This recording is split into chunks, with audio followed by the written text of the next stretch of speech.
Assalamualaikum warahmatullahi wabarakatuh.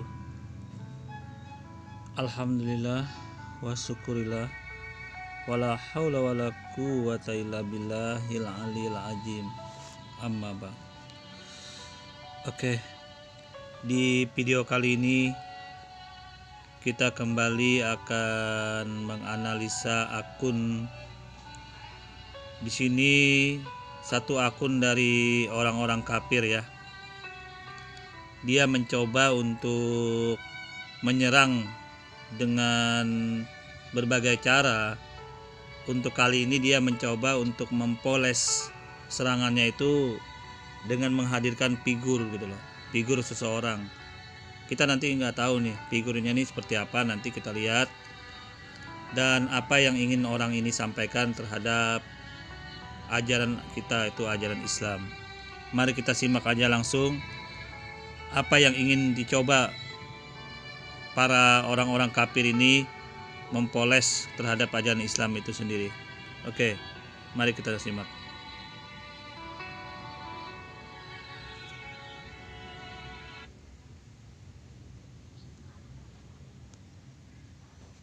Puji Tuhan, salam sukacita buat kita semua, dimanapun Anda berada. Kami senang sekali bisa hadir kembali untuk berbagi kasih bagi semua siapapun Anda yang menonton video ini. Dan pada malam hari ini acaranya sedikit berbeda karena kita menghadirkan seorang Ustadz Haji Muhammad KC, dan kita akan berbincang-bincang tentang bagaimana yang dialami oleh Ustadz Muhammad KC agar apa yang terjadi dengan beliau bisa memberkati banyak manusia, memberkati banyak umat Tuhan. Dan Oke. Nah, mari kita analisa dulu ya dari omongan kalau tidak pastor ini, pendeta ini dari Yusuf namanya. Akun ini mengatakan bahwa dia menghadirkan seorang ustadz. Apakah dia berbohong? Karena saya tahu biasanya orang yang dikatakan ustadz itu ternyata sudah jadi murtad atau orang yang tidak benar, sudah pindah dari Islam itu sendiri, jadi orang kafir. Jadi orang ini mencoba untuk mengatakan bahwa yang dihadirkan dia ini ustadz. Padahal dia ini kita nilai nanti ya, apakah oknum pendeta atau pastor ini berbohong. Oknum pendeta pastor Yusuf nama ini berbohong. Dia mengatakan yang dihadirkan ini ustadz, atau benar dia tidak berbohong. Tapi kalau saya nilai biasanya penuh dengan kebohongan. Saya ulang dulu kata-kata yang disampaikan oleh pendeta atau pastor ini ya. Oke.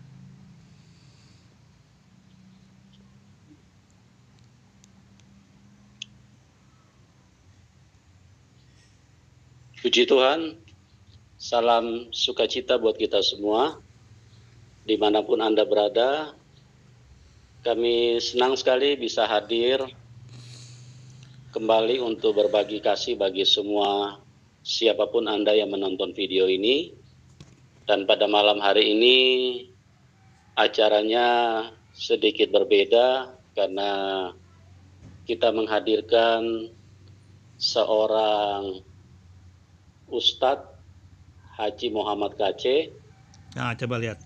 Ini pendeta atau pastor Yusuf ini mengatakan dia menghadirkan seorang ustadz di dalam orang Islam, dalam ajaran Islam. Nah, ini orang ini berbohong apa tidak?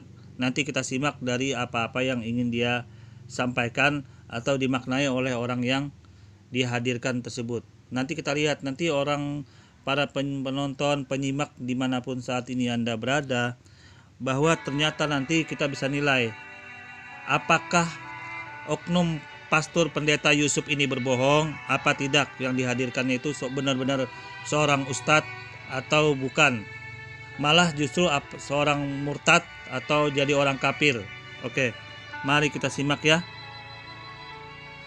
Dan kita akan berbincang-bincang tentang bagaimana yang dialami oleh Ustadz Muhammad Kacé agar apa yang terjadi dengan beliau bisa memberkati banyak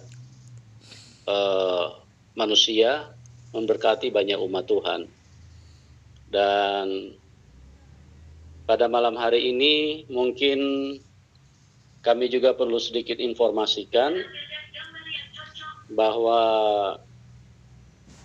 acara ini atau program live streaming ini kami buat dengan satu tujuan, bukan dua tapi hanya satu tujuan, yaitu kami mengasihi Anda semua dengan kasih yang tulus, dengan kasih yang berasal dari Tuhan.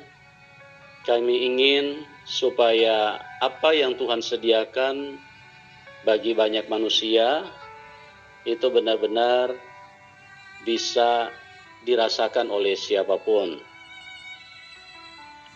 Mungkin ada yang berkata, tapi kami membenci Anda, kami tidak suka kepada Anda. Nah, bagi kami tidak masalah, itu tidak penting buat kami. Kami hanya ingin menyatakan dengan tegas bahwa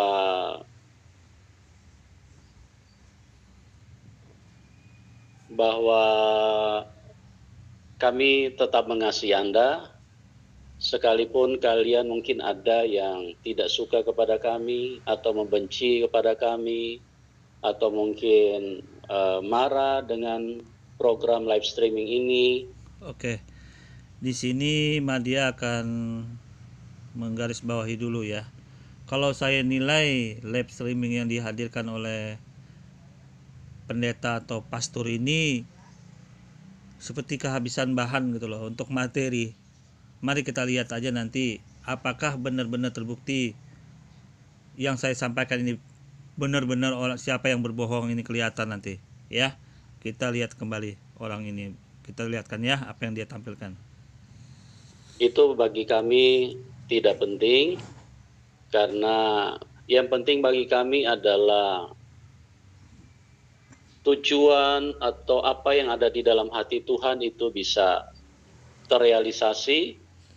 Karena satu hal yang saya ingin sampaikan kepada semua kita, bahwa yang ada di hati Tuhan itu hanya satu, Dia sangat mengasihi semua manusia.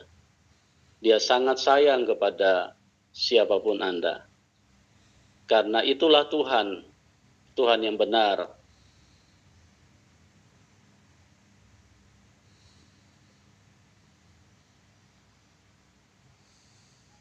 Ya, pada malam hari ini kita sudah bergabung dengan Ustadz Haji Muhammad Kacé. Selamat malam, Pak Haji. Bisa dengar suara saya? Ya, apa suara saya jelas, Pak Haji? Suara Pak Haji agak kurang jelas saya dengar. Halo? Berdoa supaya sinyal bisa lebih mendukung, karena ada pesan-pesan yang penting yang akan dibagikan oleh Muhammad Kacé. Sangat penting, sangat penting ya. Mungkin kata-kata saya untuk mengatakan sangat-sangat penting ini tidak terlalu cukup. Ini menyangkut kehidupan kekal manusia, ini menyangkut kehidupan abadian. Bagaimana Bapak Muhammad Kacé mengalami sesuatu yang luar biasa kehidupannya, dan beliau akan bagikan semua. Suara saya bisa jelas, Pak Muhammad?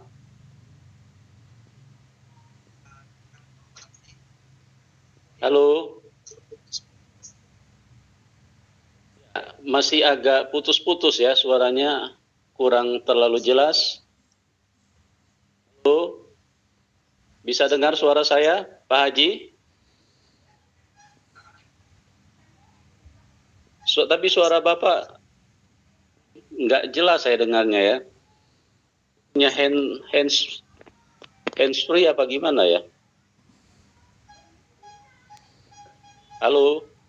Nah, perlu kita ketahui saudara-saudaraku sekalian dimanapun saat ini Anda berada, orang yang lagi streaming ini ternyata yang dikatakan Ustadz ini ternyata sudah sering dihadirkan di channel-channel yang lain, di antaranya yaitu Martir Channel, Papel 88, dan akun-akun yang lain seperti Aprianto MMS ya. Jadi dia ini sebenarnya orangnya, kalau dari Papel, dari akun lain, ini ternyata dia ini seorang yang murtad, orang yang telah memeluk agama orang kafir itu sendiri. Jadi dia di sini kalau dilihat dari akun-akun lain dan pernyataan dari teman-teman kita muslim yang lain mengatakan sudah ini orang ternyata sudah murtad dan tidak Islam lagi gitu loh, tidak beragama Islam. Nah di sini dia menampilkan identitas masih Islam. Kalau saya nilai adalah suatu kebohongan. Nah saya tampilkan di sini akun-akun yang mengakses orang ini dan ternyata di materi yang dibahas oleh orang yang ditampilkan di sini ternyata ini orang kafir, orang yang murtad, yang sudah bukan Islam lagi, tetapi dia menipu orang, berbohong kepada orang dengan memakai identitas Islam, seperti berbaju seolah-olah Islam. Ini saya tampilkan dulu akun-akun yang sudah membahas orang ini, yang ternyata memang dia sudah memasuki ajaran Kristen atau jadi murtad. Berarti ini menandakan dia kalau dia tampil mengatasnamakan Islam di sini atau identitas Islam itu hanya membohongin publik gitu loh. Ini saya tampilkan ya akun-akun yang mengakses orang ini. Nah, ini bukti kebohongannya orang ini, ternyata dia sudah diposting oleh akun yang bernama Papel 88 dan sudah menjadi murtad gitu loh ini. Jadi lab yang disampaikan oleh pendeta atau pastor Yusuf ini sudah terlambat sebenarnya. Dia mengaku ustadz itu sudah terlambat sekali, karena sebelum-sebelumnya sudah ditampilkan oleh akun Papel 88. Mari kita simak lagi akun yang menampilkan orang ini ya. Nah, di sini akun Martir Channel juga sudah mengupload orang ini gitu loh, orang yang sudah murtad gitu loh. Ini malah di sini sudah disampaikan, ditulis langsung oleh akun Martir Channel, pesan murtadin sebelum naik haji. Nah ini itu menandakan bahwa orang ini sudah murtad. Ini menandakan orang ini sudah murtad. Nah kemudian live streaming dengan pendeta atau pastor Yusuf ini dia mengatakan ustadz gitu loh. Nah ini adalah sebuah penipuan publik, artinya sebuah kebohongan yang sudah sangat jelas. Di antara channel-channel mereka itu sudah tidak kompak, akhirnya terjadi seperti ini, menampilkan seorang yang mengatasnamakan seolah-olah dari ajaran Islam. Padahal di channel Martir Channel itu sudah ditulis oleh akun Martir Channel dia sudah murtadin. Nah ini pesan murtadin sebelum naik haji, nonton video ini gimana nih Dul. Nah ini orangnya, ini sama. Nah ini ya orangnya. Nah ini ya, ini omongan dari Martir Channel. Akan menyaksikan kesaksian seorang murtadin, Bapak Muhammad KC, dipakai Tuhan secara luar biasa untuk menyingkapkan segala sesuatu yang pernah dia alami dan pernah dia lakukan sebelum dia berpindah ke agama Kristen saat ini. Nah, coba lihat ya, berarti sudah lihat kebohongan dari orang-orang kafir ini ya. Dari Martir Channel sudah mengatakan murtad, dari pendeta atau pastor yang bernama Yusuf ini, dia mengatakan itu seorang ustadz. Jadi di sini sudah terjadi kebohongan di ajaran mereka untuk membohongin publik, membohongi umat Islam dengan menampilkan orang yang bernama Muhammad KC ini gitu loh. Ya, ini sudah terbukti semua kebohongan yang ditampilkan. Ini belum membahas materi yang disampaikan oleh Muhammad KC ini. Sudah terlihat sendiri kebohongan yang disampaikan oleh tokoh-tokoh mereka sendiri gitu loh. Coba Anda bayangkan, seorang pastor, seorang pendeta, oknum lah, saya katakan oknum pastor, oknum pendeta, Yusuf ini membohongin publik dengan mengatakan dia seorang ustadz. Bagaimana menurut Anda? Ya, kita lihat dulu selanjutnya apa yang dilihat, yang diposting kembali oleh yang memposting dari Martel Channel ini ya, biar kita lihat yang sebelumnya dulu. Nah ini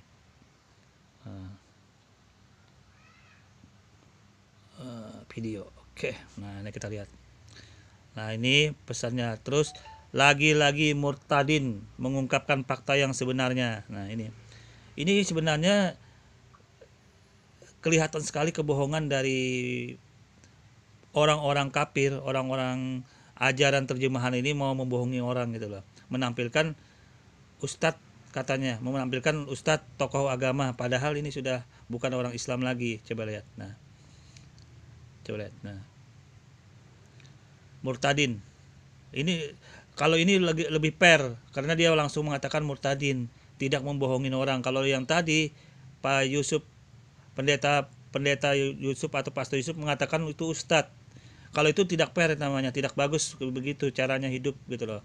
Cara membohongi orang itu tidak bagus seperti itu. Kalau mau fair bilang aja murtad. Jangan berbaju agama, berpeci juga, bertopi putih seperti ini gitu loh. Nah, ini ya, ini juga sudah disetting oleh Martel Channel. Nah, yang bisa kita lihat di sini ya. Oke.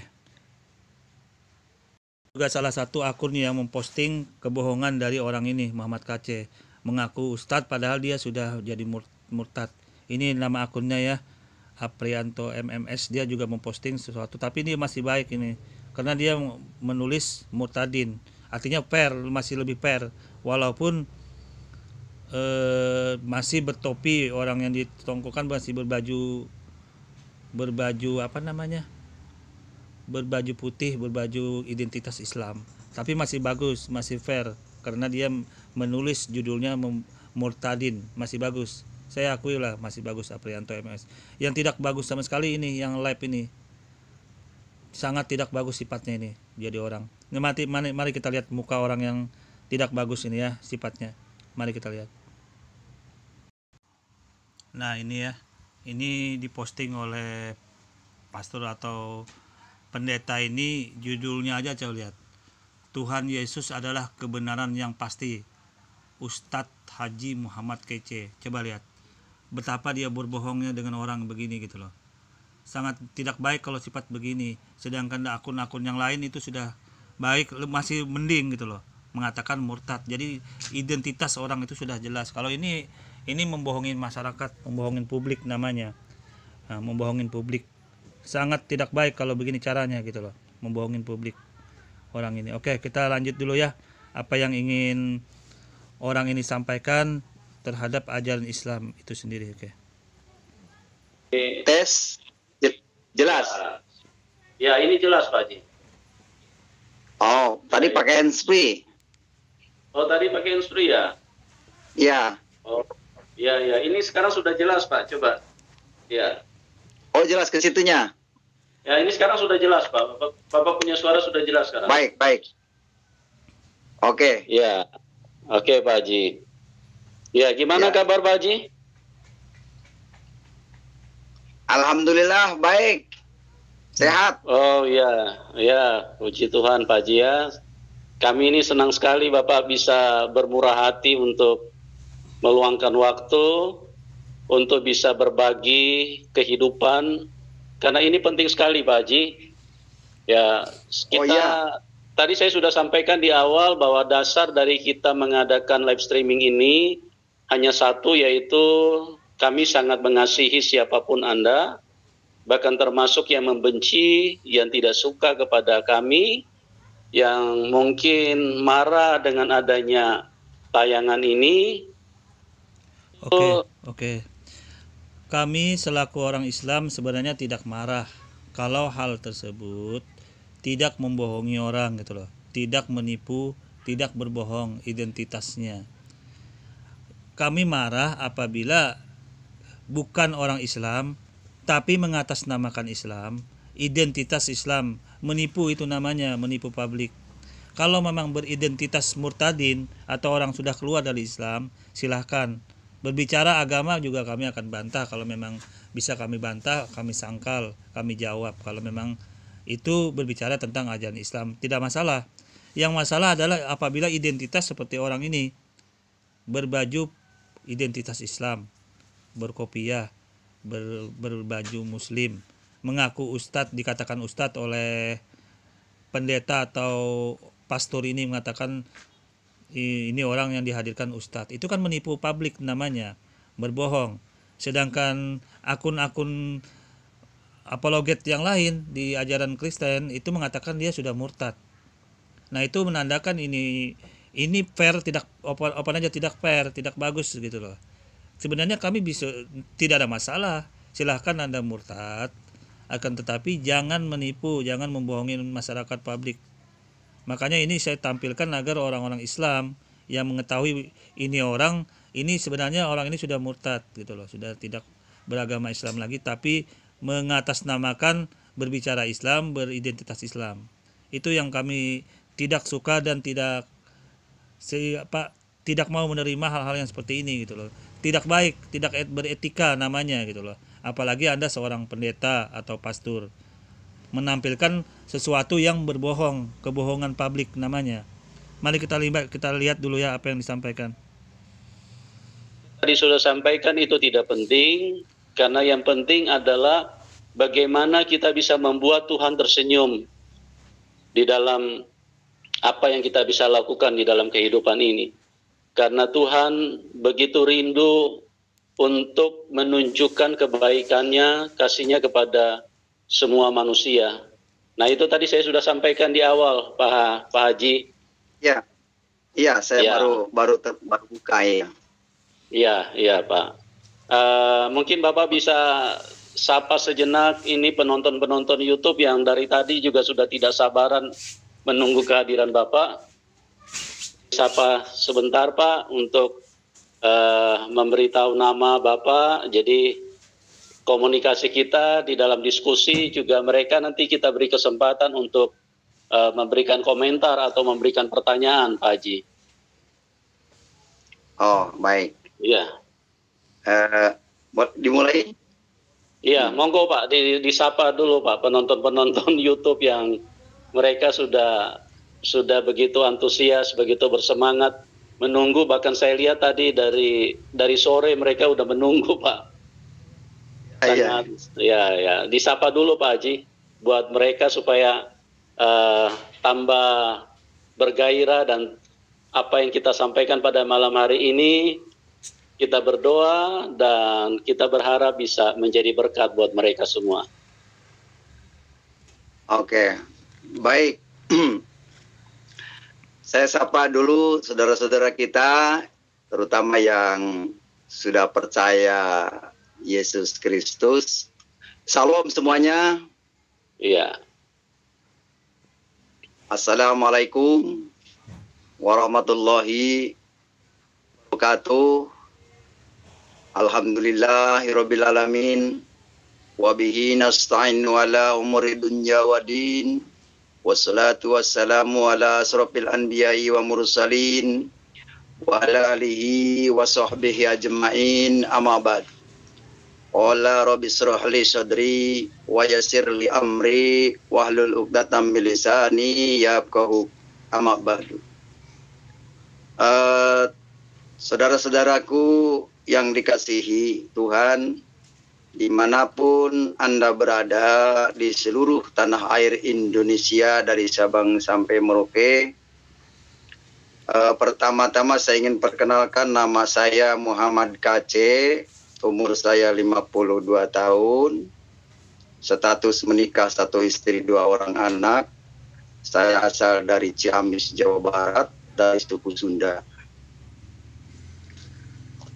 Saya memang dulu, lanjut. Iya Pak. Jelas Pak, jelas. Oh ya, Pak, saya bisa diinfokan sedikit tadi Bapak baca ayat Al-Quran, artinya apa Pak? Mungkin bagi yang non Muslim kan mungkin bertanya-tanya itu apa yang Bapak bacakan tadi, jadi mereka juga mungkin bisa paham ya Pak.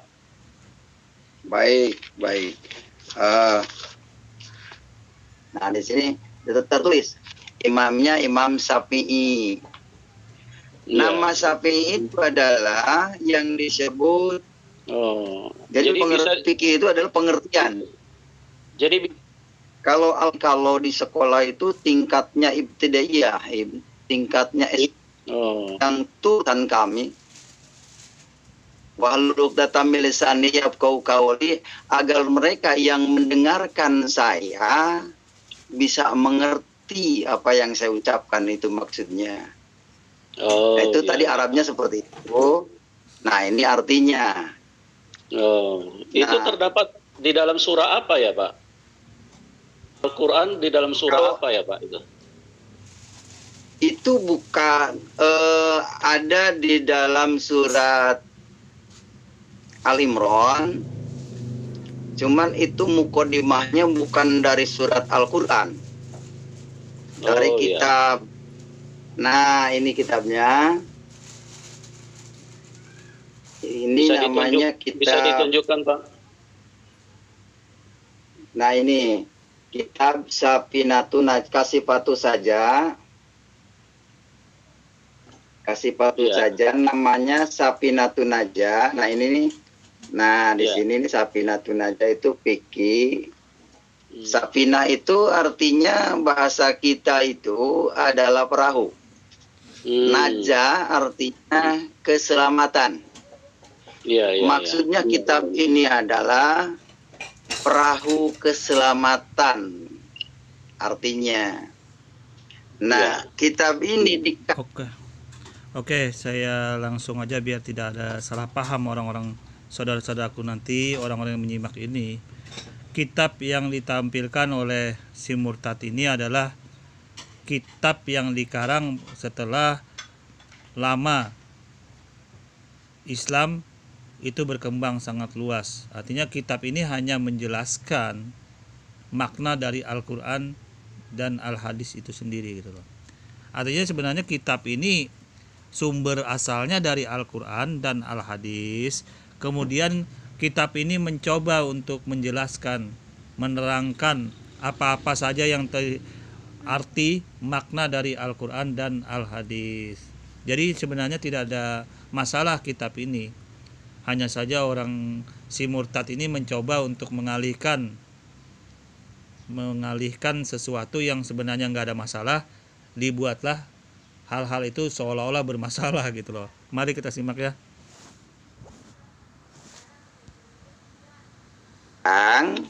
Oleh seorang ulama dari Banten namanya Syekh Salim bin Samir, Syekh Nawawi Al-Bantani dan Syekh Salim bin Samir dari Hadramaut, Yaman. Imamnya di sini dijelaskan imamnya Imam Syafi'i. Nah, di sini tertulis imamnya Imam Syafi'i. Nama Syafi'i itu adalah yang disebut Muhammad bin Idris. Iya, Pak. Kalau Rasulullah itu kan Muhammad bin Abdullah terkenalnya. Nah, kalau Imam Syafi'i itu namanya Muhammad bin Idris. Dia dari Mekah hijrah ke Mesir tahun 200 Hijriah dan meninggal pada tahun 204 Hijriah. Jadi 4 tahun di Mesir menyebarkan kitab kuning ini. Nah, ini yang disebut kitab kuning, kitab pesantren, dan ini banyak beredar di pesantren-pesantren. Ini sebetulnya saya malu, kitab paling dasar ini kalau di sekolah itu tingkatnya ibtidaiyah, tingkatnya SD. SD apa ya? Ibtidaiyah, bahasa Arabnya ibtidaiyah. Jadi bedanya dengan Al-Quran itu apa ya Pak Ustaz? Bedanya dengan Al-Quran, perbedaannya adalah kalau Al-Quran itu adalah firman Allah yang turun kepada Nabi Muhammad. Kalau ini kan hasil pengertiannya para ulama, artinya disebut fikih itu ada pengertiannya ulama dari Arab, maka bahasa Arabnya fikih. Jadi fikih itu adalah pengertian. Jadi bisa disebut kitab karangan begitu ya Pak Haji ya? Maaf, diulangi. Iya, jadi apa bisa disebut sebagai kitab karangan manusia aja begitu?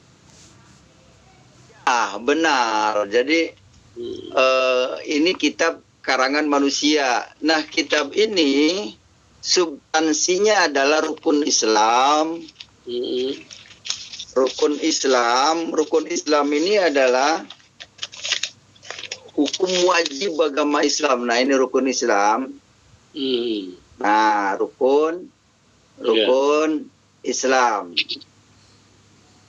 Ya, rukun Islam itu ada 5. Yang pertama syahadat, yang kedua sholat, yang ketiga zakat, dan yang keempat puasa di bulan Ramadan. Yang kelima adalah naik haji ke Mekah kalau mampu di jalannya, kalau mampu punya ongkos. Kalau saya tahunya cuma yang Oke. Nah, ini orang ini juga nggak beres sudah. Rukun Islam aja nggak beres. Ya, jadi orang ini ternyata menyebut masa rukun Islam yang keempat itu puasa. Coba lihat. Ini menandakan ini orang ustadz apa gitu loh. Kalau dia katakan ustadz, kan bodoh namanya. Setelah syahadat itu sholat. Setelah sholat apa dulu? Puasa. Nah, habis puasa baru zakat, baru haji. Nah, dia ini juga sudah nggak beres anunya. Ajarannya sudah membelok-belokkan sesuatu. Puasa itu bukan rukun Islam yang keempat. Oke, kita lanjut dulu. Baca Pak Haji. Jadi saya tidak terlalu mengerti urutannya gitu loh. Cuma tahunya kalau pergi haji, nah itu berarti menjalankan ini rukun Islam gitu loh. Iya. Ya. Nah, pertanyaan saya Pak Haji. Ya, pertanyaan saya, sorry saya potong sebentar ya. Pertanyaan saya, apakah rukun Islam ini hanya tertulis di dalam kitab karangan itu, fikih itu, atau rukun Islam ini ada di dalam Al-Quran, Pak? Mungkin Bapak bisa jelaskan supaya baik yang Muslim dan juga yang non-Muslim bisa mengerti gitu loh Pak. Jadi dasar-dasarnya itu kita bisa tahu gitu loh. Jadi rukun Islam secara runtut tersusun 5 perkara, 5 poin rukun Islam ini di Al-Quran tidak ada. Oh gitu ya. Karena itu hasil merangkai para ulama. Rangkaian para ulama gitu, hasil gitu. Namanya juga fikih itu kan pengertian orang Arab, hasil pengertian. Jadi baik. Oke, di sini saya luruskan dulu kebohongan orang ini kembali gitu loh. Di dalam Al-Quran itu sudah sangat jelas ada menunjukkan bahwa kita harus mempercayai kepada Tuhan yang Maha Esa dan Nabi Muhammad SAW. Dasarnya juga sangat jelas. Percaya kepada menegakkan sholat itu juga sudah ada dasarnya di Al-Quran yang aqimus sholat. Masalah zakat juga ada. As-saum, yang kewajiban saum juga sudah ada di dalam Al-Quran. Haji juga sudah ada. Jadi semua di dalam Al-Quran itu sudah lengkap, panduannya sudah lengkap. Nah kemudian kelengkapan dari Al-Quran ini dijelaskan dengan detail di Al-Hadis. Apa itu Islam itu bagaimana? Yaitu dijelaskan dalam hadis Nabi Muhammad SAW. Ini saya tampilkan biar orangnya ini nggak asal bicara ya. Nah saudaraku ya, beginilah orang-orang kafir itu yang mencoba untuk mengatik-ngatik sesuatu yang sudah baku di dalam Al-Quran itu gitu loh. Jadi dalilnya tentang rukun Islam di dalam Al-Quran itu Anda bisa lihat dalam surah Al-Hujurat ayat 15. Nah ini ya, ini dalilnya dalam surah Al-Hujurat. Ini dalil tentang membaca dua kalimat syahadat itu, percaya kepada Allah dan Nabi Muhammad SAW, dalilnya. Kemudian dalil tentang sholat di dalam Al-Quran itu bisa Anda lihat dalam surah Al-Baqarah ayat 45. Ini rukun Islam yang kedua dalilnya. Kemudian saya langsungkan aja biar tidak panjang. Nah ini dalil tentang berpuasa di dalam rukun Islam adalah yang ketiga dalilnya ini. Anda bisa lihat di surah Al-Baqarah ayat 183 ya.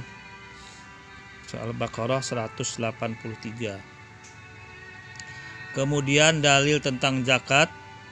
Nah ini dalilnya tentang zakat.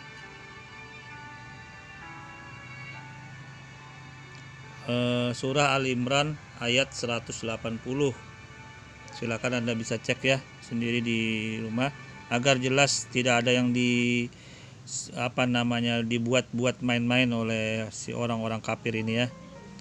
Nah ini dalil tentang haji. Jadi dalil tentang haji itu kewajibannya adalah bagi yang mampu ke sana. Kalau yang tidak mampu ya nggak wajib. Surah Al-Imran ayat 97.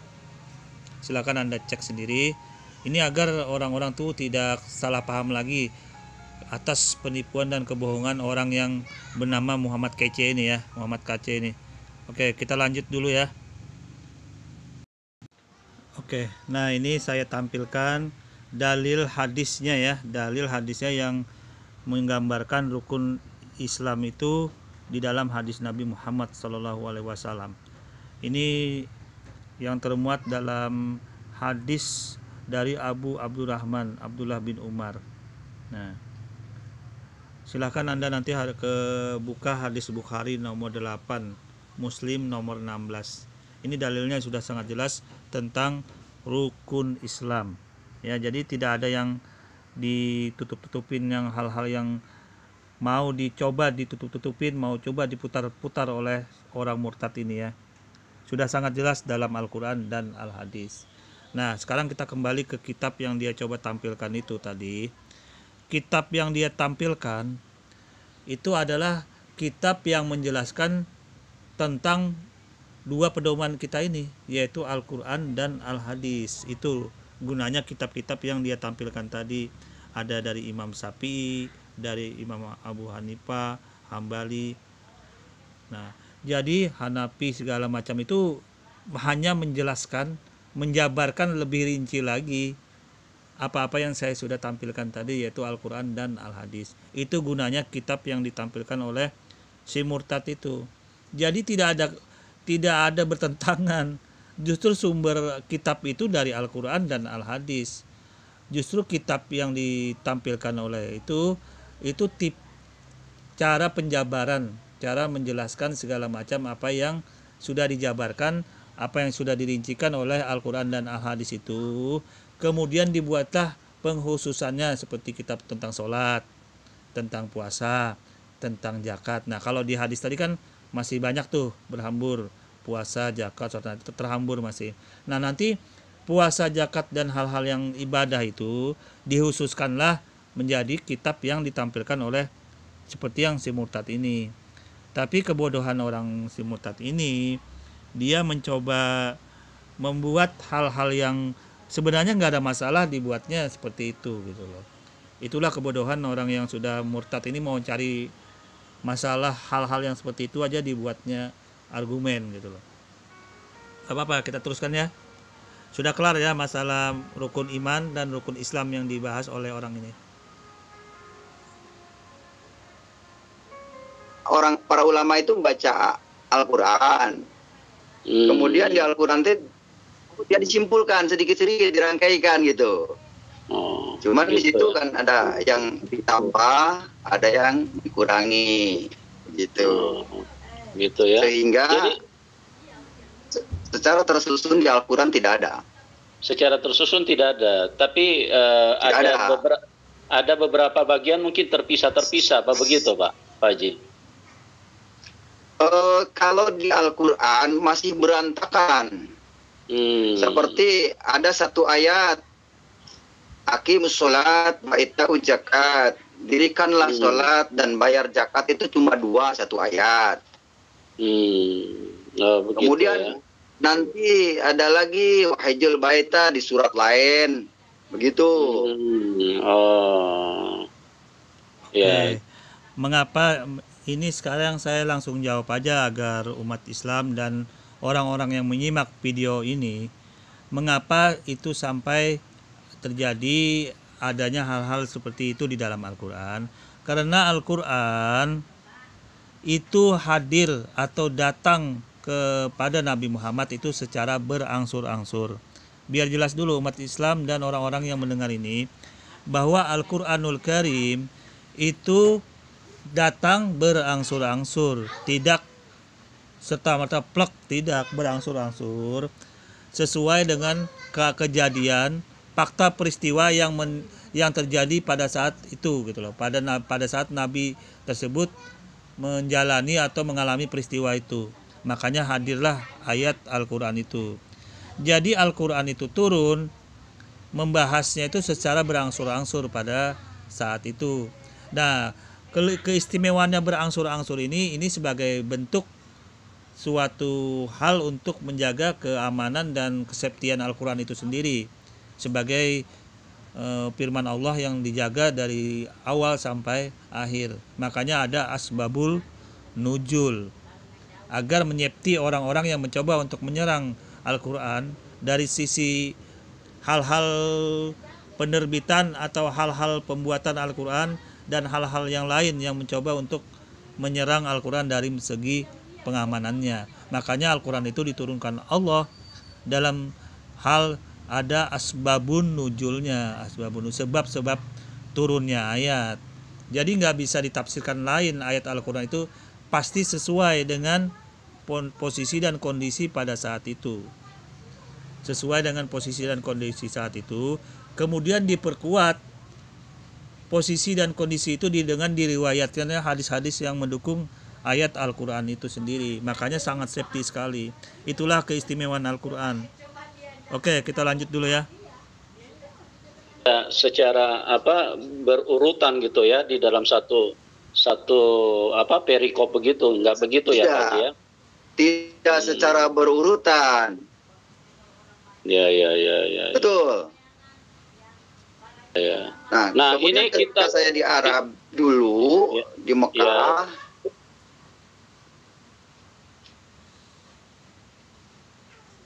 Ya, silakan Pak Haji. Silakan Pak Haji ya. Silakan. Ketika Bapak di Mekah dulu, Bapak bisa ketika nanya. saya di Arab Mekah, saya melakukan sholat. Ya. Saya sholat dari Jeddah. Waktu sholat itu subuh. Ya. Nah, subuh saya dari jam 5 itu dikir sampai siang.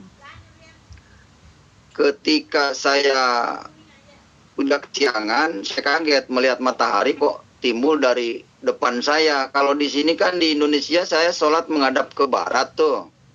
Iya. Saya pikir, loh matahari keluar dari barat ini, saya kaget di situ. ternyata Jeddah itu adalah di barat Mekah. Jadi 87 kilo antara Mekah dan Jeddah. Oh gitu. Nah, ketika saya ke Taif, ke daerah pegunungan, kalau di Indonesia itu sama dengan Cipanas, puncak itu dingin banget di daerah gunung Taif. Taif juga tempat perang Nabi Muhammad dulu. Di sana di Taif itu banyak wortel yang sebesar-besar paha. Wah, bagus tuh Taif tuh buat nanam wortel. Oke. Iya. Nah, saya menghadapnya ke utara kalau sholat begitu. Oke. Untuk masalah kiblat sebenarnya itu adalah arah panduan Allah Subhanahu wa taala menyuruh umat Islam itu menghadap kiblat. Sebagaimana umat-umat sebelumnya juga orang bangsa Yahudi itu ada bait suci, ada kiblat panduan umat Yahudi beribadah. Jadi sebenarnya hal-hal begini Anda mencoba untuk menggiring opini negatif dalam hal ini, si murtad ya. Anda lupa bahwa di dalam ajaran agama sebelumnya, bait suci itu adalah juga suatu tempat peribadatan menghadap ke bait suci. Jadi saya nilai ya sangat lemah kalau Anda mencoba untuk berbuat serangan di dalam posisi ini. Oke. Saya tampilkan ini bait sucinya orang-orang Yahudi dulu ya. Nah, ini adalah ayat-ayat yang saya tampilkan bahwa orang di dalam kitab perjanjian lama pun itu beribadah menghadap kiblat. Jadi sangat naif, artinya ibaratnya begini. Anda mencoba untuk menggiring opini kehadap ajaran Islam, tetapi Anda lupa diri bahwa ajaran Yahudi cikal bakal ajaran kelahiran daripada Nasrani yang kemudian diekor oleh pengikut-pengikutnya setelah Nabi Isa itu wafat atau Yesus itu wafat dengan ajaran yang belum tidak dikenal, yaitu ajaran Paulus dan para pengikutnya ini. Maka inilah buktinya gitu loh. Bukti bahwa umat bangsa Yahudi cikal bakal ajaran agama Anda di dalam kitab perjanjian lama menghadap bait suci juga. Ini buktinya. Jadi kalau Islam menghadap Ka'bah, kalau orang Yahudi dia menghadapkan mukanya ke arah bait suci, ke arah timur. Itu kalau dia berdoa. Jadi Anda ini menjelek-jelekan sesuatu yang sebenarnya Anda lupa bahwa cikal bakal ajaran agama Anda itu sama dengan Islam menghadap bait suci yang sudah diperintahkan Tuhan, sesuai tentunya dengan masanya pada masa itu gitu loh. Pada masa di dalam ajaran kitab suci Taurat itu sendiri. Oke, kita lanjut ya. Saya bertanya, kenapa saya menghadap ke utara? Oh, bait Allah, Ka'bah kan di belah utara katanya. Oh, begitu. Terus saya ke Jijan, menghadap ke selatan. Loh, kenapa saya sholat menghadap ke selatan? Karena Mekah itu ada di sebelah selatan. Jadi dari Arab itu memang semuanya yang dari barat ke timur, dari utara ke selatan, dari timur ke barat, dari selatan ke utara, bertumpuk kepada Mekah. Ketika sudah di Mekah, dekat Ka'bah, kita nggak perlu sholat, muter aja 7 kali tawaf. Setelah tawaf udah pulang. Gitu. Orang lain pada sholat. Jadi yang sholat itu yang jauh ke Mekah. Kalau yang bisa cium Hajar Aswad itu sholat. Gitu. Setelah tawaf 7 kali putaran, ya sudah pulang. Begitu. Nah, ini adalah suatu kebohongan lagi yang disampaikan oleh si murtad ini ya. Ritual tawaf itu memang ada tempatnya. Sholat itu di dalam masjid itu juga ada tempatnya, sudah ditentukan. Jadi tidak benar apa yang disampaikan oleh si murtad ini, tidak perlu sholat lagi. Itu suatu kebohongan kembali yang dicoba dibangun oleh si murtad ini gitu loh, yang seolah-olah pakai baju muslim berpeci seperti ini. Sangat tidak baik sifat begini gitu loh. Oke, kita lanjut dulu ya. Di situ berpikir, kenapa ya saya datang ke Arab mau mencari Allah kok dan ketemunya batu gitu. Nah, disitulah saya ingin ini mengungkapkan kepada orang Indonesia, ternyata kitab kuning ini adalah alat untuk menghidupi negara Arab. Di situ itu Arab itu pintar. Orang hajian semuanya wajib hukumnya potong rambut, digundul. Ternyata supaya barbershop di sana itu semuanya laku.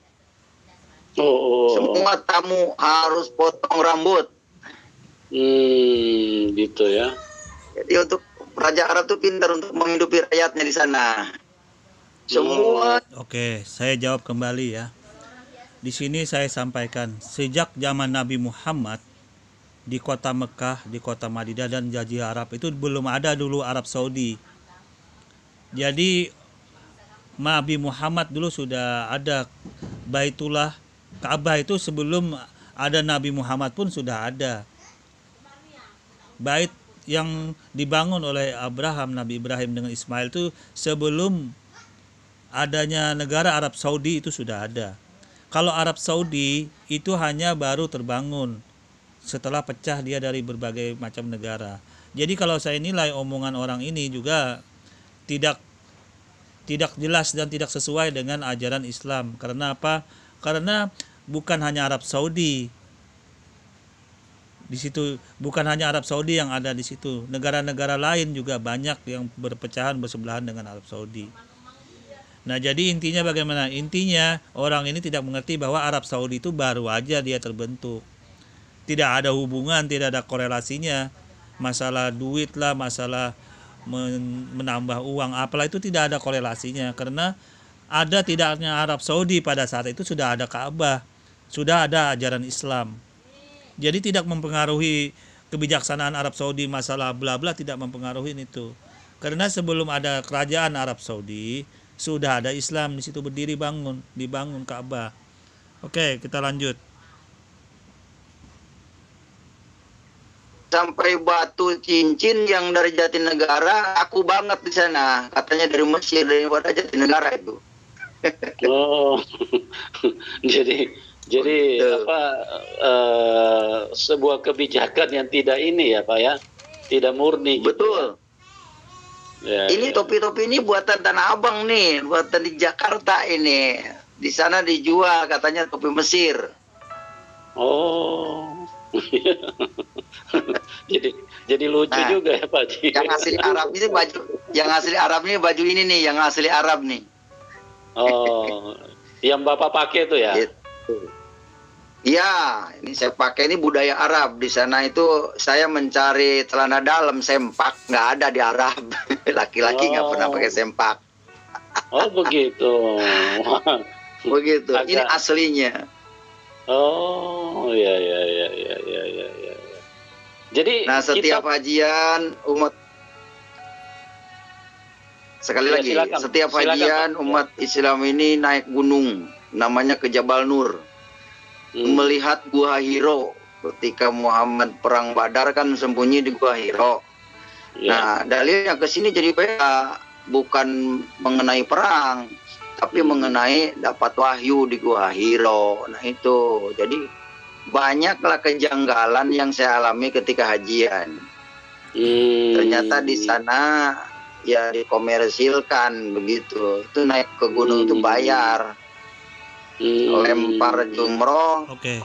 Nah, Anda menolak bahwa Nabi Muhammad menerima wahyu di Gua Hira, menerima Al-Quran di Gua Hira ya. Sedangkan Anda dari awal berbahasa Al-Quran, berbahasa Arab, membaca ayat Al-Quran. Seharusnya Anda tidak perlu lagi. Kalau Anda sudah tidak mengakuin Al-Quran dan di Gua Hira, ngapain Anda baca-baca lagi ayat-ayat Al-Quran, ayat-ayat hadis? Tidak perlu lagi Anda mengikuti Islam. Jangan lagi membawa identitas Islam, ya kan? Yang bagusnya Anda itu bawa sate babi, ya kan? Sate anjing, sate, pokoknya makanan-makanan itu, makanan-makanan yang jorok-jorok tuh Anda makan di depan kami, biar kami lihat bahwa oh ya dipasang di depan Anda itu kalung salib. Nah begitu, biar umat Islam tuh tahu yang bicara ini sebenarnya bukan dari Islam lagi. Artinya nanti Anda tempel nanti di kepala Anda itu di depan tuh gambar babi, ya kan, gambar macam-macam lah Anda tempelin, gambar anjing, yang Anda makan nanti babi, Anda tampilkan itu. Biar umat Islam tahu bahwa saya ini bukan Islam lagi identitasnya gitu loh. Itu untuk menunjukkan kepada umat Islam bahwa yang berbicara ini bukan Islam lagi. Kalau begini kan caranya ini kan tidak baik. Identitas Islam, tetapi Anda sudah jadi orang kafir, jadi orang murtad. Tapi membahas ajaran Islam kembali, ya kan, itu tidak baik. Boleh Anda membahas tapi identitas buang dulu. Lebih baik apologet yang lain. Seperti Abraham Usman, dia fair, dia mengakuin saya murtad. Ngakuin dia. Kalau Anda ini membawa nuansa Islam, tapi yang padahal diri Anda sudah jadi pemakan babi, ya kan? Anda sudah jadi pemakan babi, tapi nuansa Islam, mulut berbicara agamis tentang agama Islam, membaca ayat Al-Qur'an. Nah, tetapi padahal Anda pemakan babi sudah jadinya gitu loh. Pemakan anjing, pemakan buaya, pemakan kalong, ya kan? Jadi seharusnya Anda jangan lagi menampilkan identitas Islam. Ya kan, jangan lagi, ya tampilkanlah identitas Anda. Yang suka makan babi, yang suka makan anjing, yang suka makan buaya, yang suka makan ular, makan kelelawar, itu yang benar. Jadi umat Islam bakal tahu juga, oh, yang bicara sekarang ini ternyata pemakan babi, gitu. Oke ya, kita lanjut dulu. Satu juga bayar di sana. Lumayan kan, 8 kerikil 5 real. 1 realnya 3.000. 5 kali 3 berapa? 15.000 ya kalau di Indonesia duit. Dulu tahun 97. Sekarang udah mahal. Kerikil, 8 kerikil harus lempar, 8 kerikil lempar setan. Saya ketawa di sana. Setan pantesan pada lari ke Indonesia. Saya bilang pada demo di sana, dilemparin orang haji. Oh gitu ya Pak Haji. Jadi semuanya dikomersilkan ya Pak Haji ya? Dikomersilkan, sampai batu kerikil dikomersilkan. Jadi ini perlu tahu nih seluruh bangsa Indonesia nih, orang Indonesia nih. Makanya salam Pancasila, udah Pancasila yang benar. Iya. Nah, saya setelah hajian tidak habis pikir, rukun Islam ada 5. Pancasila juga ada 5. Nah, saya pikir jangan-jangan ini Pak rukun Islam ini mau nyanyi Pancasila. Oh, gitu. Di Indonesia. Begitu. Nah, jadi coba lihat otak orang ini sudah mulai nggak waras ya. Lama mana antara ajaran Islam sama Indonesia yang baru muncul Pancasila tahun 1945? Lama mana kira-kira ajaran Islam dengan Pancasila? Jadi otak orang si murtad ini sudah mulai linglung. Dia tidak tahu bahwa Islam itu sudah ada sejak 1400 tahun yang lalu. Jadi suatu kebodohan kembali orang ini berbicara, tapi sebenarnya nggak terlalu pengaruh sih. Ya kita lewat aja dulu ya, ada ya. Oke. Habib Rizik ingin menegakkan Indonesia hukum syariat. Fikih diterima katanya, hukum Belanda diterima, fikih ditolak. Nah ini kitab fikih, ini kitab karangan ini. Jadi saya pesan nih kepada Jenderal TNI Polri bagian Sospol nih, harusnya izin ini dibubarkan ini, merugikan bangsa Indonesia nih. Karangan. Jadi kitab karangan disebar-sebarkan, akhirnya pengen menjadi konstitusi, jadi hukum Indonesia. Nanti kalau menggunakan hukum gini, orang maling dipotong tangannya. Sekali maling potong, 2 kali maling dipotong. Emang di Arab seperti itu, Pak. Gitu ya. Wah, mantap kamu nih ya. Mantap sekali nih orangnya. Sebentar lagi mau cium dinding dingin ini, dinding penjara sebentar lagi. Oke, teruskan aja ya, nggak apa-apa lah, mumpung masih belum masuk penjara Anda nanti, nggak lama kalau saya nilai Anda. Karena Anda mencoba untuk menyerang sesuatu yang tidak sesuai dengan keadaannya, tidak sesuai dengan kebenaran yang Anda coba serang itu. Ya kalau saya nilai ya Anda lambat laun, pribadi saya menilai Anda bakal mencium dinding penjara ini, nggak lama Anda masuk sel, bakal mengikuti jejak pendeta Saifuddin Ibrahim. Sekali lagi saya nilai Anda ini bakal mengikuti jejak pendeta Saifuddin Ibrahim, mencium dinding sel. Oke, kita lanjut dulu ya. Tidak ada pengampunan. Kalau tidak ada, kalau khilafah menang, ini kita bikin diterapin. Gitu. Jadi orang yang sholat itu sholat yang mencegah perbuatan keji dan munkar, itu yang diperintahkan oleh Allah. Sesuai di dalam surat Al-Ankabut, surat 29 Al-Ankabut ayat 45. Yang berbunyi, Bismillahirrahmanirrahim, Utslu ma uhiya ilaika minal kitaba, aqimus sholah, inna sholata tanha anil fahsya'i wal munkar. Itu yang sebenarnya sholat itu. Jadi sesungguhnya sholat itu mencegah perbuatan-perbuatan keji dan munkar. Bukan tunggang-tunging sebenarnya sholatnya. Gitu ya Pak. Lah, kalau yang tunggang-tunging itu mah cium batu, sembahnya tujuannya ke Ka'bah. Oke, bro. Saya panggil bro aja sudah ini. Ya, cuma saran saya ya, mumpung Anda masih bisa di luar, ya nikmati dulu lah. Anda masih di luar. Kalau saya menilai Anda nggak lama kalau Anda sudah begini caranya. Nggak lama Anda bakal cium dinding dingin, nggak lama Anda. Anda lihat aja, karena Anda ini sudah berbicara tidak sesuai dengan fakta yang sebenarnya. Ya kan? Menyerang suatu ajaran agama, tetapi Anda tidak berdasar, tidak ada dasarnya. Seharusnya Anda itu kalau mau menyerang sesuatu, ada dasarnya dulu, apa patokannya, apa dasarnya. Ya kan? Kalau hanya berbicara logika, berbicara omong kosong doang, itu bakal menghantam diri Anda sendiri nanti, senjata makan tuan. Omongan lisan Anda ini yang berbahaya, itu bisa menyeret orang masuk ke dalam penjara. Kalau saya nilai sangat pantas kalau begini.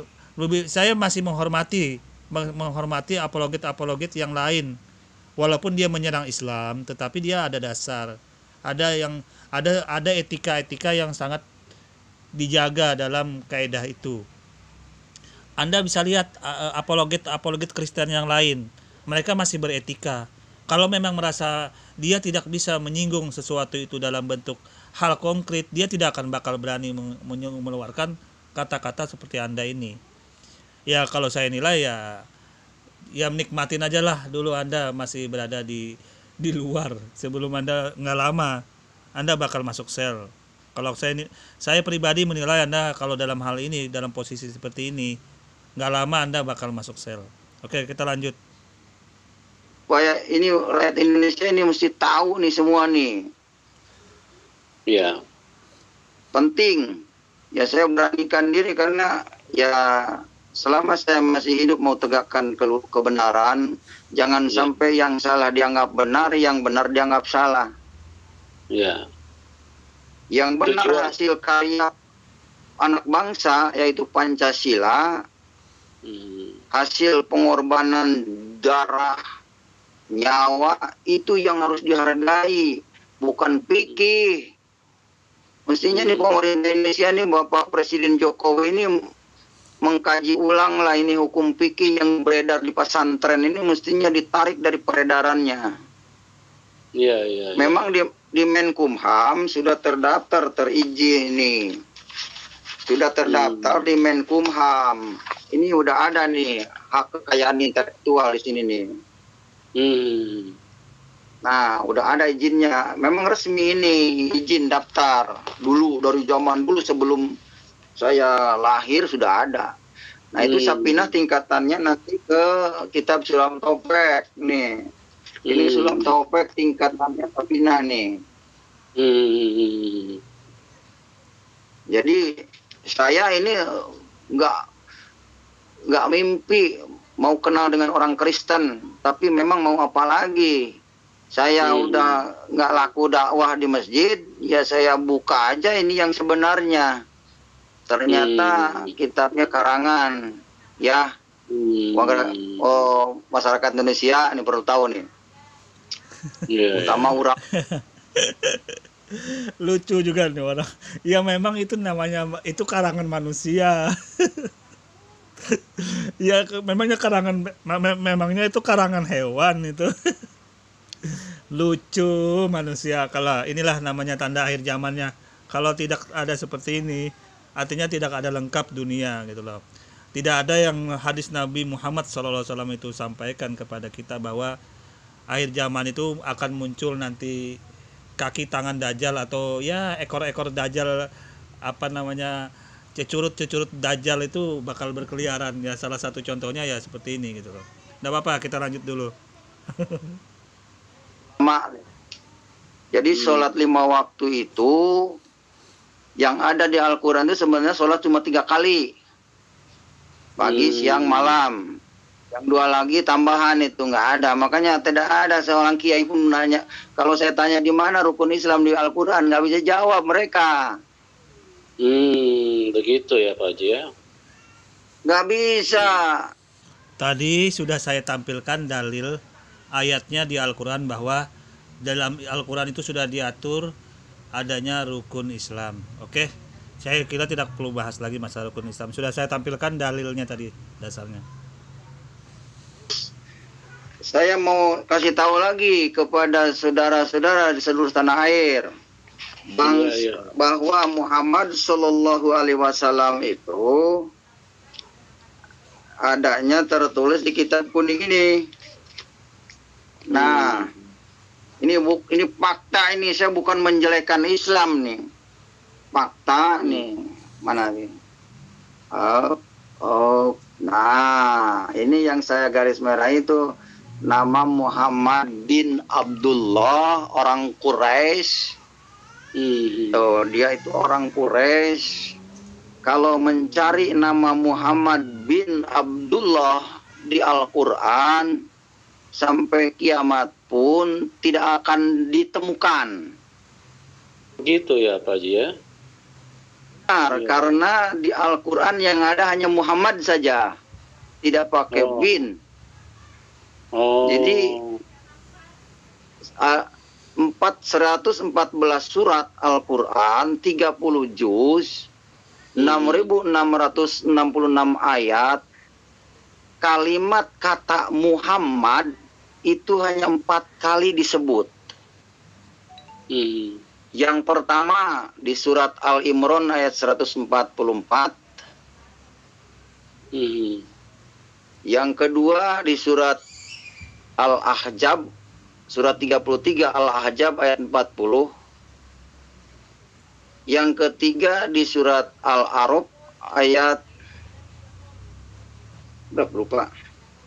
Pokoknya yang keempat di surat Al-Fat ayat 29. Iya.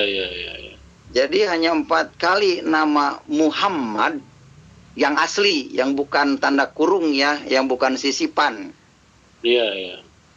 Nah, jadi yang tanda kurung di Al-Quran itu hanya itu tafsiran para ulama. Ditafsirkan ke Muhammad kalimat itu. Padahal bukan itu yang asli. Gitu. Nah, disitulah maka saya pikir yang saya temukan di dalam Al-Quran, karena kita mencari yang sejatinya benar, yang bisa menyelamatkan untuk masa depan hidup kekal, itu tertulis di dalam surat Al-Imran ayat 45. Iya. Apa bunyinya Pak Haji? Yang bunyinya begini: Bismillahirrahmanirrahim, dengan menyebut nama Allah yang Maha Pengasih dan Penyayang. Id qolatil malaikatu ya Maryam innallaha yubasiruki bi kalimatihi min husmuhu Masihu Isa ibnu Maryam wajihan fid dunya wal akhirat wa minal muqarrabin. Artinya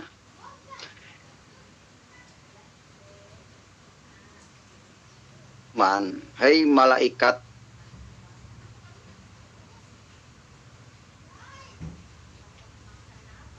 halo Pak Haji, dan kamu dengan seorang putra datang daripadanya, datang dari Allah, namanya Al-Masih Isa putra Maryam, seorang terkemuka di dunia dan di akhirat.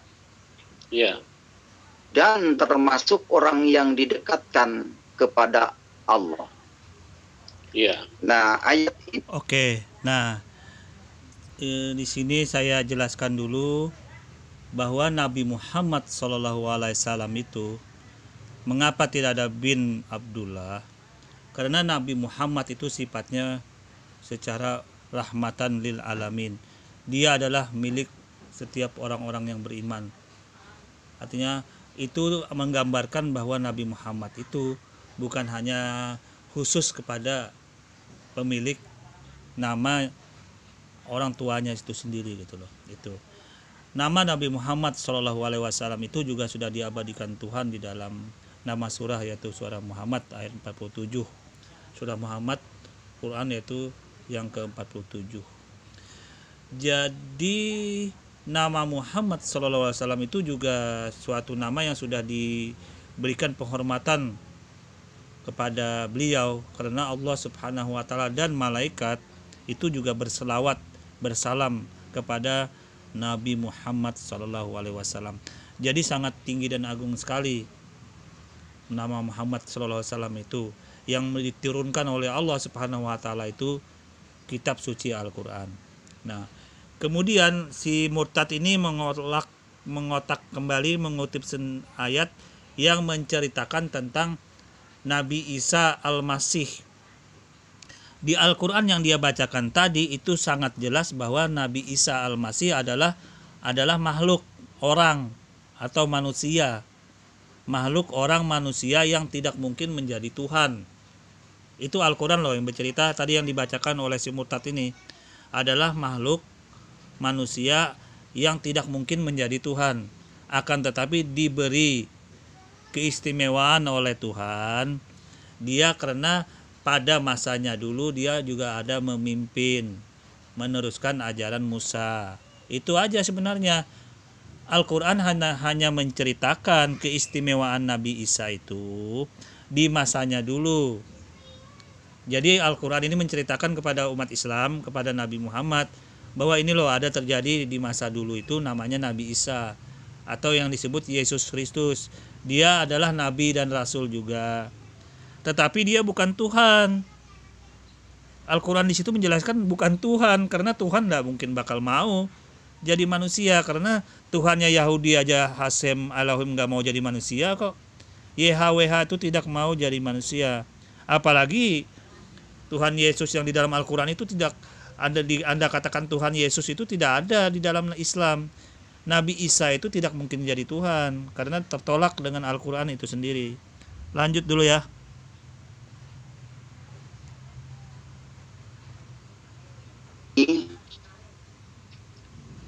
Kalau kita ibaratkan kita mau ke Pak Presiden Jokowi, saya tahu nama Jokowi tapi tidak pernah kenal.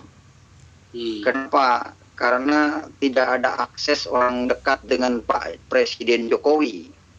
Iya. Nah, kalau saya punya akses, Pak Haji sebentar.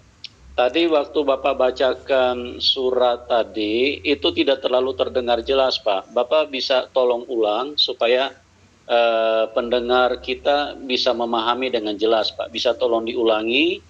Baik.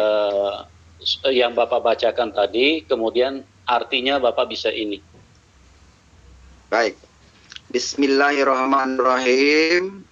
In qalatil malaikatu ya Maryam innallaha yubasiruki bikalimati min husmuhu Masihu Isa bin Maryam wajihan fid dunya wal akhirati wa minal muqarrabin.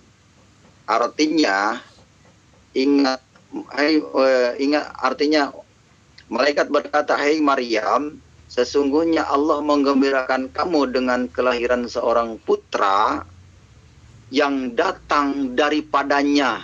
Artinya dia datang dari Allah. Nah, coba ya kan, datang dari Allah, berarti Allahnya siapa? Allah Subhanahu wa taala. Berarti tidak ada dong Allah Yesus, kan tidak ada. Karena itu dia baru datang. Yang mengutus datang siapa? Allah Subhanahu wa ta'ala. Jadi kalau dia diutus datang berarti otomatis Yesus atau Isa Al-Masih di dalam Al-Quran itu mengatakan bukan Tuhan. Kita lanjut dulu ya. Al-Masih Isa putra Maryam, namanya Isa Al-Masih. Iya. Wajihan fi dunya, dia seorang terkemuka di dunia, wal akhirat, dan di akhirat.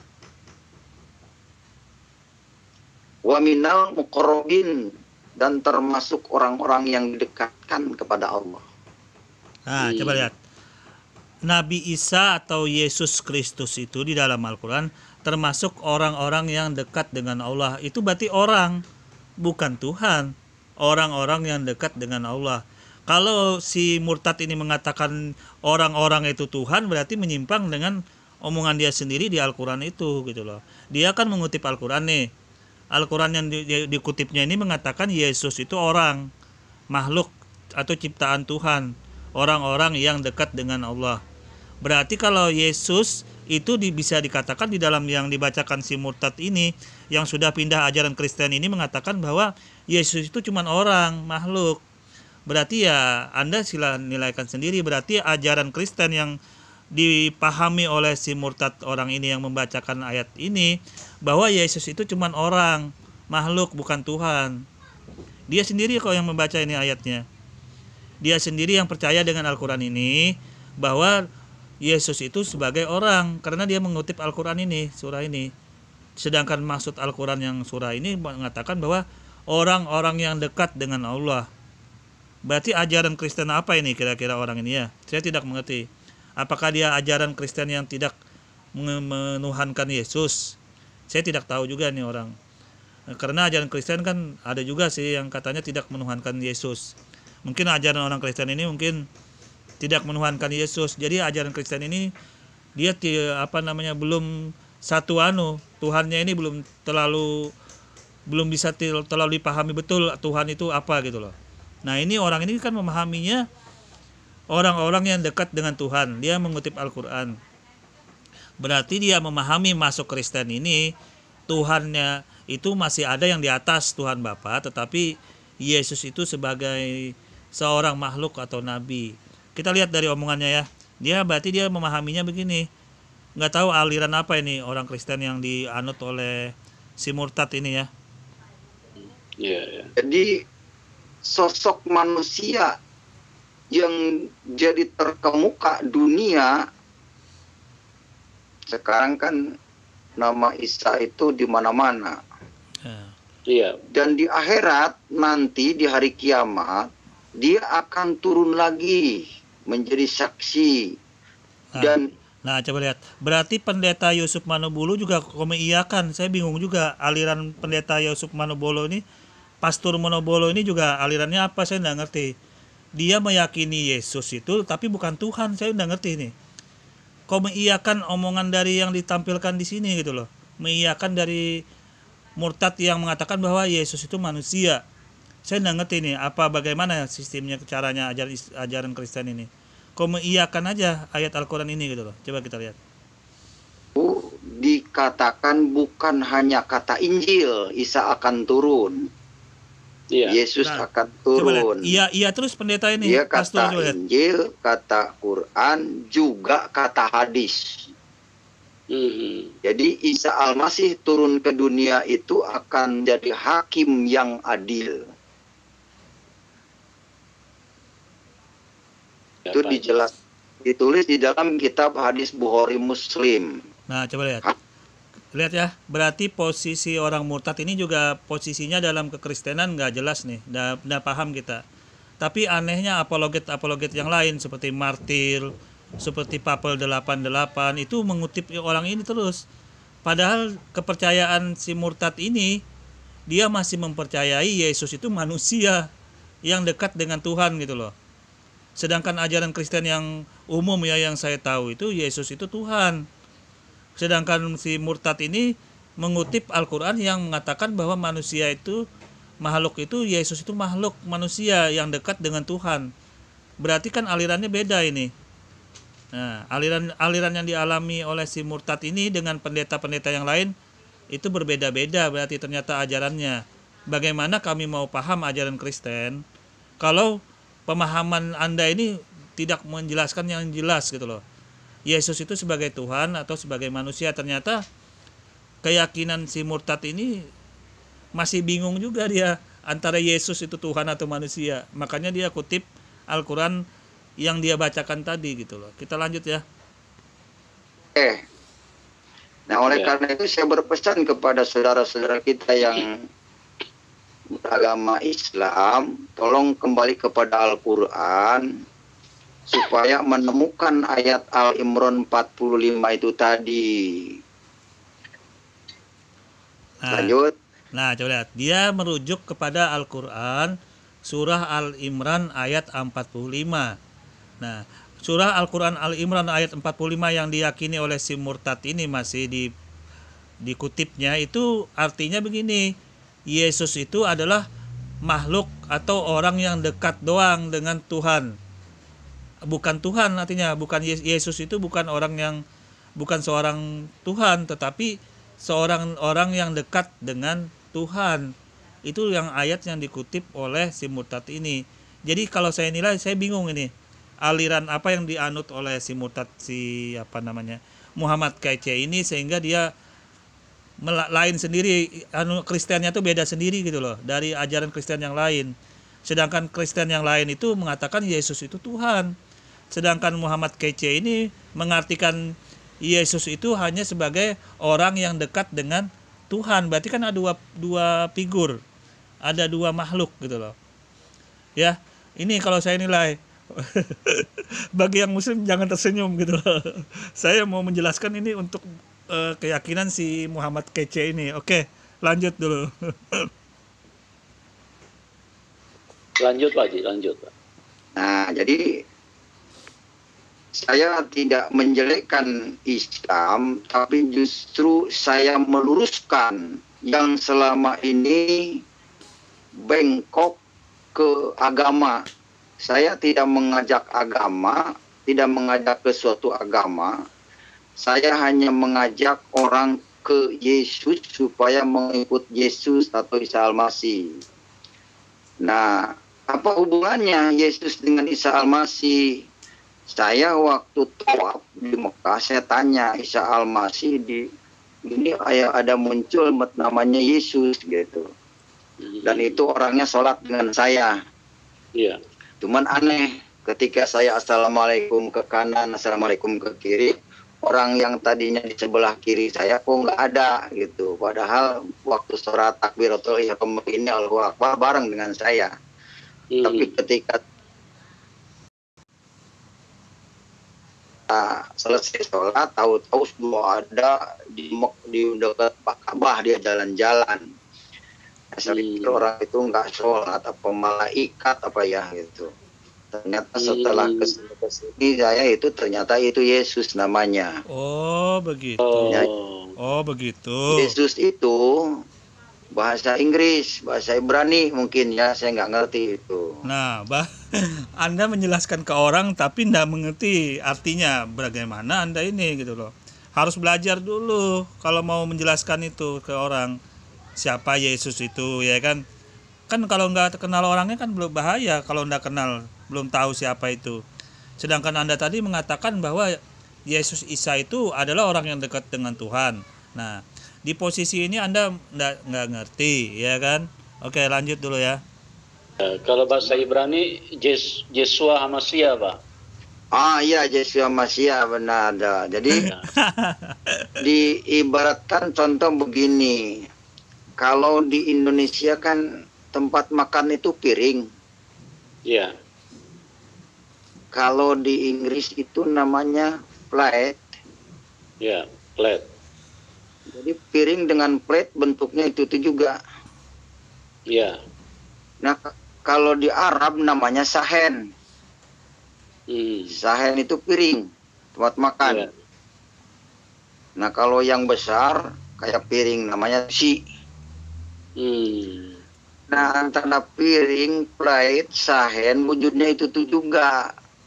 Yang ingin saya katakan bahwa Isa Al-Masih, Yesus ya orangnya itu juga. Oh, begitu. Hanya beda alamat, beda penyebutan kalau di Arab. Oh, begitu.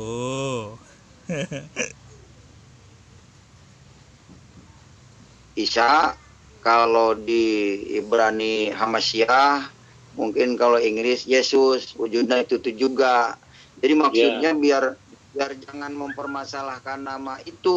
Pokoknya Isa dengan Yesus itu historinya sama ceritanya di Al-Quran dengan di Alkitab. Sama juga di...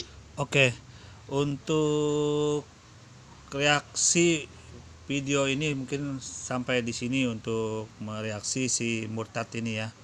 Hanya saja saya ingin membacakan suatu berita ya untuk penyimak dan orang-orang yang mendengarnya ya. Saya bacakan aja sih. Ini beritanya ya. Nah ini. Silakan Anda lihat di lebih dari 300 oknum pastor itu melakukan pelecehan seksual pada anak. Saya hanya bacakan aja ini biar tahu. Nah, ini reaksi mantan pastor James Pluzek yang mengatakan dia mengalami pelecehan seksual oleh seorang pastor saat dia masih remaja. Nah, ini kasus ini sebenarnya sudah sampai ke pengadilan.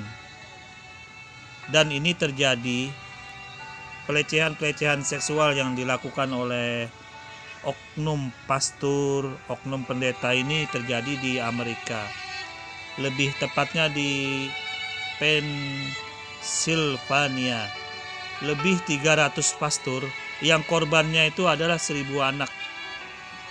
Dalam beberapa 70 tahun terakhir ini. Nah, ini sudah kasusnya sudah bergulir di pengadilan di ke-6 keuskupan di Pennsylvania ya. Saya hanya menjelaskan ini. Saya tidak mengerti mengapa sampai terjadi seperti ini dalam suatu ajaran gitu loh. Ya, semoga ini sebagai renungan buat Anda. Kalau misalkan oknum pastor tersebut yang Anda sampaikan itu, saudaraku sekalian, kalau saya menilai ini adalah sebagai gajah di pelupuk mata tidak kelihatan, tetapi semut di ujung lautan itu kelihatan. Dengan segala hormat kepada para oknum, mengapa sampai ini ya, mending Anda mengklarifikasi hal-hal seperti ini yang terjadi di ajaran agama Anda. Mohon Pak Pastor atau para pendeta yang memposting ajaran Islam dengan menampilkan orang seperti ini gitu loh. Saran saya ya, mending Anda tampilkan menjawab ini mengapa sampai terjadi pada oknum-oknum yang terjadi pastor di Amerika ini, sampai terjadi 300 orang dengan korban pelecehan kekerasan seksual, pemerkosaan itu lebih 1000 anak. Silahkan Anda lihat beritanya ini sudah menjadi konsumsi publik berita ini. Tidak bisa ditutup-tutupin lagi gitu. Nah, ini sudah jadi, ini rencananya bakal sama kayak tahun kemarin. Sudah jadi Tapi semenjak COVID-19 merebak di Indonesia,